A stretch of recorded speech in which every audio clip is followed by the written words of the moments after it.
UKSSC परीक्षा का प्रश्न पत्र लीक होने का आरोप लगाते हुए महानगर कांग्रेस ने सरकार के खिलाफ जमकर नारेबाजी करते हुए प्रदर्शन किया। कांग्रेस कार्यकर्ताओं ने आरोप लगाया कि सरकार युवाओं के भविष्य से लगातार खिलवाड़ करने का काम कर रही है। सरकार की नीयत किसी को नौकरी देने का नहीं है। रुड़की के चंद्रशेखर चौक पर प्रदर्शन के दौरान महानगर अध्यक्ष एडवोकेट राजेंद्र चौधरी ने कहा कि भाजपा सरकार में पेपर लीक होने का सिलसिला रुकने का नाम नहीं ले रहा है।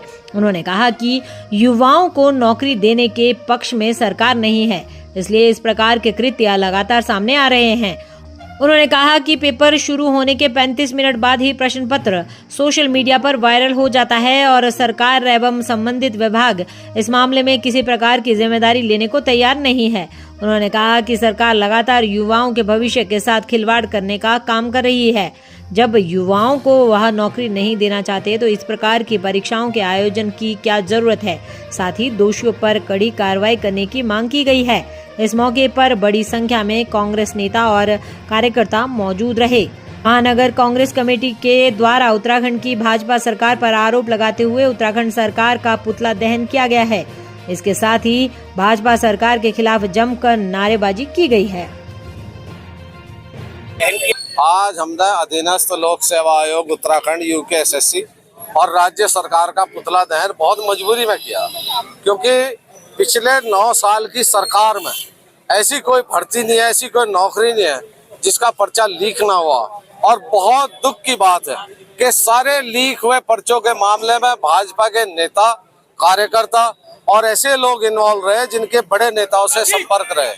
अगर ये सरकार नकल विरोधी कानून लाने के बाद भी पर्चे लीक करवा रही है तो इस सरकार को त्यागपत्र दे देना चाहिए, ऐसा मैं मानता हूँ।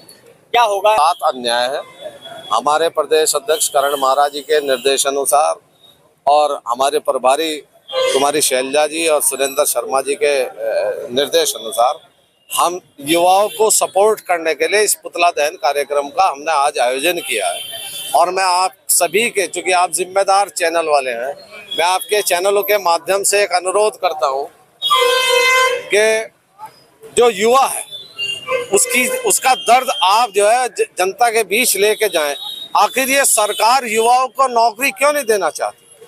आखिर ये सरकार में अगर कर्मचारी ज्यादा होंगे तो सरकार की एफिशिएंसी बढ़ेगी। ये एफिशिएंसी को डाउन क्यों कर रहे हैं? ये सरकार जो है भ्रष्टाचार पे केंद्रित क्यों है? ये विकास पे, नौकरी पे, इस राज्य के लॉ एंड ऑर्डर पे फोकस क्यों नहीं कर रही? मेरा ऐसा मानना है कि इस प्रदेश का युवा 2027 में इस सरकार को उखाड़ के फेंक देगा और कांग्रेस की सरकार आएगी। भाई अगर प्रदेश अध्यक्ष जी ने लगाए हैं तो उसमें एक सत्यता होगी। आप देख लो, अभी हम पुतला दहन करने आए, आप लोग पुराने पत्रकार हो, क्या कभी कांग्रेस की सरकार में पुतला दहन के समय पुलिस सुरक्षा रही?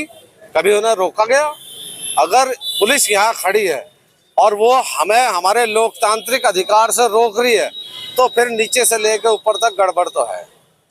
देखिए, वास्तव में बड़ी दुखद स्थिति है। आज प्रदेश के अंदर पूरी तरह से भ्रष्टाचार चरम सीमा पर है और सरकार का जो काम है, सरकार अपना काम ठीक से नहीं कर रही है। आज उसी का नतीजा है कि आज हमारे जो प्रदेश के अंदर उस पेपर को लेकर लाखों युवा जो तैयारी कर रहे थे, आज उनके ऊपर एक बड़ा कुटारा घात है। और इसी को लेकर हम कांग्रेस के लोगों ने यहाँ इकट्ठे होकर पुतला दहन करने का काम किया है, सरकार को जागरूक करने का काम किया है। सरकार की करनी और करने में बड़ा फर्क है। यह सरकार जब सत्ता में आई थी तो उन्होंने नारा दिया था कि 200 करोड़ युवाओं को हर वर्ष हम रोजगार देंगे। कहाँ है वो रोजगार? आपने रोजगार देने का काम नहीं किया, रोजगार छीनने का काम किया।